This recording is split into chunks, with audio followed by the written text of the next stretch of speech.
Hello smart student, welcome to my channel Brilian Indra Suara. Bagi kalian yang sudah menonton video saya, don't forget to like, comment, and subscribe. Thank you. Assalamualaikum warahmatullahi wabarakatuh. Selamat pagi dan salam sejahtera untuk kita semua. Anak-anakku dimanapun kalian berada, saya doakan kalian tetap sehat dan tetap semangat menerima pembelajaran pada pagi hari ini. Materi untuk pagi hari ini adalah PMS dan upaya pencegahannya. Apa yang dimaksud dengan PMS? PMS merupakan singkatan dari penyakit menular seksual. Penyakit yang tergolong PMS yaitu 1. HIV/AIDS, yang kedua yaitu gonore, ketiga sifilis, keempat herpes simplex genitalis, kemudian yang kelima keputihan, dan yang keenam yaitu epididymitis.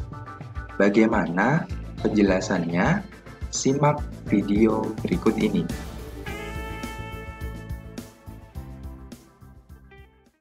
Pengenalan HIV. HIV adalah Human Immunodeficiency Virus, yaitu virus yang menyerang kekebalan tubuh hanya pada manusia. Mengapa penting untuk memahami mengenai HIV? Supaya kita bisa melindungi diri kita. Dan jika kita sudah terinfeksi, kita bisa mencegah penularan kepada orang lain. HIV menular melalui 4 cairan: darah, ASI, cairan sperma, dan cairan vagina. HIV bisa menular melalui kegiatan yang melibatkan keempat cairan tersebut. Misalnya melalui penggunaan peralatan suntik tidak steril, jarum tato tidak steril, berhubungan seks berganti-ganti pasangan tanpa kondom, transfusi darah dari donor yang terinfeksi HIV. HIV juga dapat menular pada bayi saat kehamilan, kelahiran, dan menyusui dari ibu positif HIV. HIV hanya dapat hidup di dalam tubuh manusia yang hidup dan hanya bertahan beberapa saat saja di luar tubuh. HIV tidak dapat menular melalui air ludah, air mata, muntahan, kotoran manusia, dan air kencing. HIV juga tidak ditemukan di dalam keringat.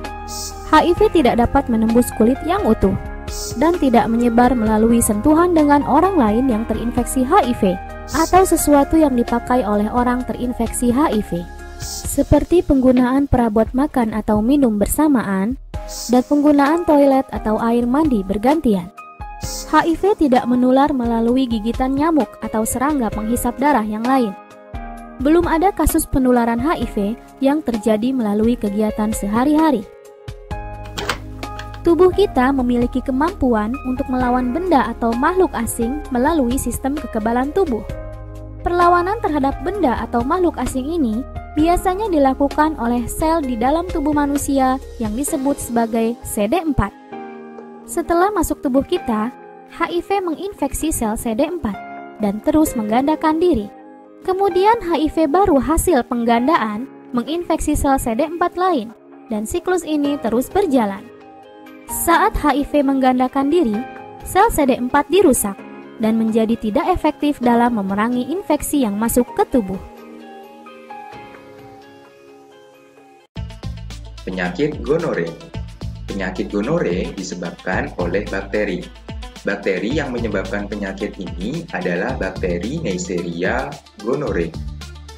Gejala yang dirasakan oleh penderita penyakit ini pada seorang laki-laki adalah sebagai berikut: rasa sakit dan keluar nanah saat kencing.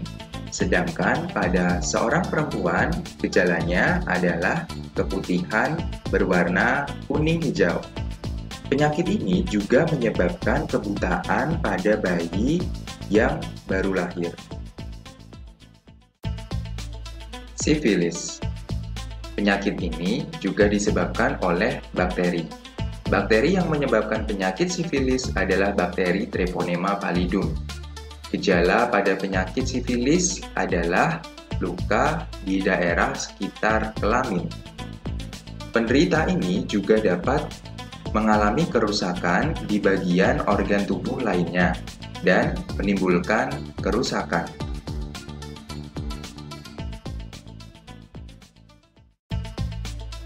herpes simplex genitalis. Penyakit herpes simplex genitalis disebabkan oleh virus. Virus yang menyebabkan penyakit ini adalah virus herpes simplex tipe 2. Penyakit herpes simplex genitalis ini menyerang kulit di sekitar kelamin, anus, dan vagina. Gejala yang dirasakan penderita penyakit ini adalah gatal, pedih, dan kemerahan pada kulit di sekitar kelamin. Apabila sudah terdapat gejala tersebut, kemudian akan melepuh, pecah, dan menimbulkan luka. Keputihan. Keputihan ini disebabkan oleh jamur. Jamur yang menyebabkan keputihan adalah jamur Candida albicans. Penyakit keputihan merupakan penyakit kelamin yang terjadi pada perempuan. Ciri-ciri penyakit ini adalah timbulnya cairan putih kekuningan yang terdapat pada bagian vagina.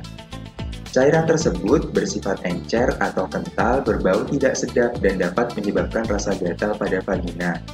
Penyakit ini merupakan penyakit yang disebabkan karena kurang dijaganya kebersihan pada bagian vagina.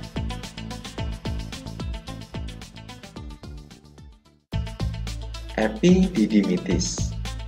Penyakit epididymitis ini disebabkan oleh infeksi bakteri. Penyakit ini terjadi pada laki-laki. Biasanya penyakit ini ditandai dengan nyeri dan bengkak di salah satu testis. Penyakit ini salah satu penyebabnya adalah pergaulan bebas. Berikut akan saya jelaskan upaya pencegahan PMS atau penyakit menular seksual. Apa saja upayanya? Mari kita simak. Upaya yang pertama adalah mengganti celana dalam kita dengan berbahan katun. Tujuannya adalah supaya dapat menyerap keringat sehingga kelembaban yang ada di area genital kita dapat terjaga.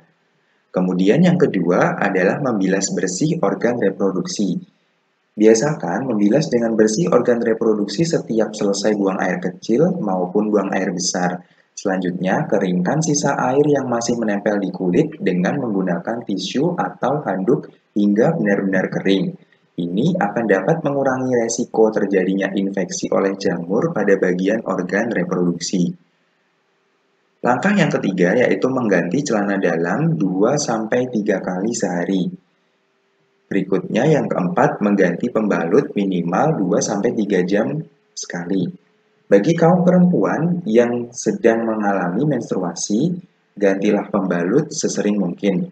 Darah yang tertampung pada pembalut dapat menjadi media tumbuhnya kuman penyebab infeksi. Kemudian yang kelima, hindari penggunaan sabun pembersih.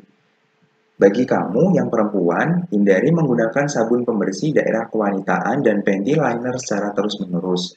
Penggunaan sabun pembersih daerah kewanitaan akan mengubah pH vagina dan akan membunuh bakteri baik, sehingga memudahkan terjadinya infeksi bakteri dan jamur, menyebabkan munculnya jerawat di daerah kewanitaan, dan menyebabkan iritasi pada kulit. Kemudian, yang terakhir adalah rajin berolahraga, serta banyaklah mengkonsumsi buah dan sayur. Selain bermanfaat bagi kesehatan, juga dapat mencegah terjadinya infeksi organ reproduksi oleh jamur. Itu tadi upaya pencegahan PMS, serta ulasan mengenai PMS. Selanjutnya, token soal yang harus kalian masukkan ke link tugas adalah NJ51RD. Sekian penjelasan materi saya hari ini, kurang lebihnya mohon maaf. Wassalamualaikum warahmatullahi wabarakatuh.